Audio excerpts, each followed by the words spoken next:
And next up at UFC 325, we've got Cam Rowston, former dog of the week, So we got Aiden Dennis, dog. taking on Cody Brundage. Carlos, who you got in this one? I ended up going with Rowston or Rooston in this one. He's new. He's got the height, reach advantage. Looking to strike at range, um, or in the guard. The guy he does a lot of work from the top as well. But he's very well versed in submissions, which adds that threat to someone like Brundage. Because if Brundage takes you down and gets reversed, Rowston can not only can he implement ground and pound, but he can also look for the submissions. But on the feet, Brundage is not bad. Okay, like he's just not skilled. But if he throws an overhand or any type of hooks, he can land. He's skilled enough to land it, and he can hurt you. He can put you out and finish you from there. But I just don't think he's going to be able to do that to Rowston.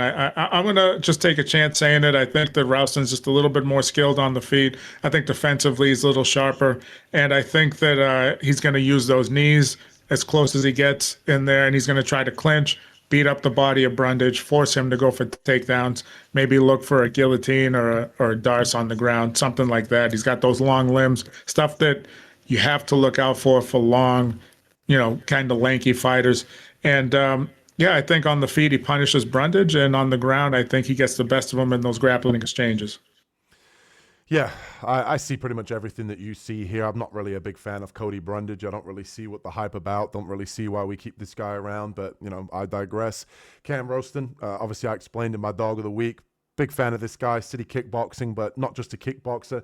As Carlos mentioned, he's got pretty nice jiu-jitsu, nice ninja chokes, nice guillotines. Obviously the long limbs serve him well, especially when people shoot him for sloppy takedowns. We saw in the Andre Petrovsky fight that obviously he can mix that in. He's got good striking. He's got power in the hands. And even though there is a 3-inch reach discrepancy here, I think it's going to feel like a lot more than that 3 inches.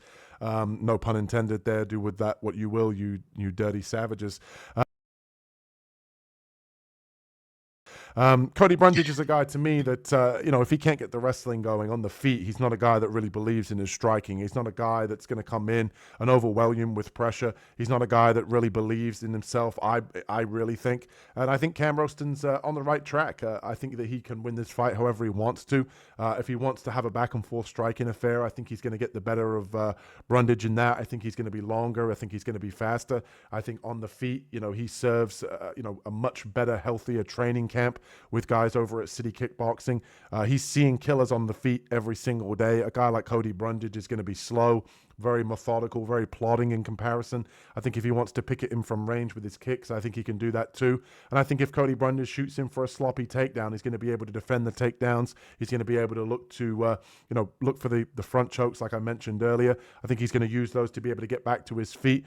Like I say, I think this is Cam Rowston all day. Feel fairly confident in him, and I could pretty much see this fight playing out in multiple ways, all of which get Cam Rowston his hand raised at the end of the day.